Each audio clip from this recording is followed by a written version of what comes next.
آیا،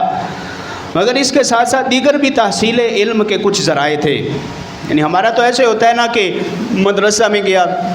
اسکول میں گیا، کالج میں گیا، یونیورسٹی میں گیا، جامعہ میں گیا، وہاں پہ جا کے علم سیکھا۔ تو سرکار علیہ الصلوۃ والسلام کے تحصیل علم کے کیا ذرائع تھے؟ ان میں سے ایک ذریعہ سمجھیے،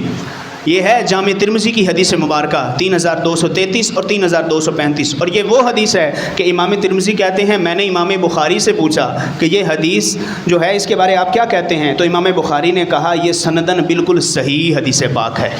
صحیح ھذا حدیث صحیح، یہ حدیث صحیح ہے، کوئی ضعیف یا اس پر اعتراض نہیں ہے۔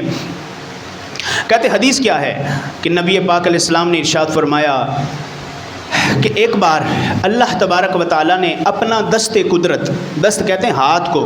حدیث میں ہے وضع یدہ بین کتفی، کہ اللہ تعالیٰ نے اپنا ہاتھ میرے یہاں پشت پہ رکھا، دو کندھوں کے درمیان رکھا، لیکن چونکہ اللہ جسم سے پاک ہے تو ہم اس کا مطلب یہ کہیں گے جیسا اس کی شان کے لائق ہے،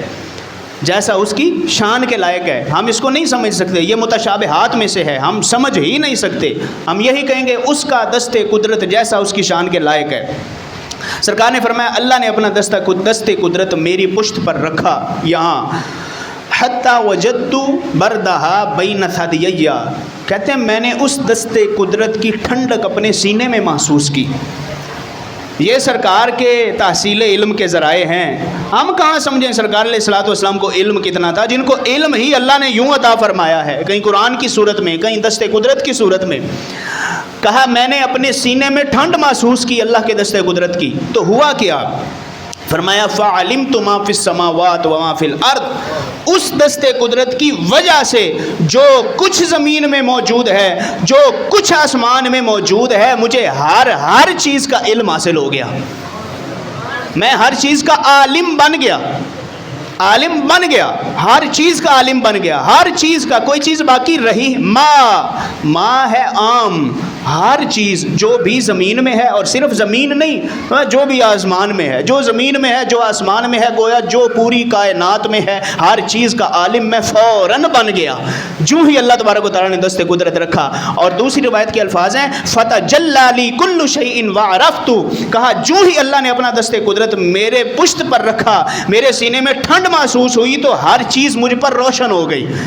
فتجلا، بالکل ہر چیز میرے سامنے واضح ہو گئی، وعرفت، اور میں نے پہچان لیا ہر چیز کو کہ یہ چیز ہے، یہ چیز ہے۔ صرف روشن نہیں ہوئی، ایک ہے کوئی چیز سامنے آ جائے مگر بندہ اسے پہچان نہ سکے یہ کیا ہے، سرکار فرماتے ہیں ہر چیز روشن بھی ہوئی، میں نے پہچان بھی لیا، پہچان بھی ہو گئی ہر چیز کی، میں عالم بھی بن گیا، میں عارف بھی بن گیا، عرفت، میں عارف بھی بن گیا، میں عالم بھی بن گیا۔ آپ کہتے ہیں سرکار لکھنا جانتے تھے یا نہیں جانتے تھے، پڑھنا جانتے تھے یا نہیں جانتے تھے؟ سرکار تو ایک لمحے میں عالم بھی بن گئے، عارف بھی بن گئے۔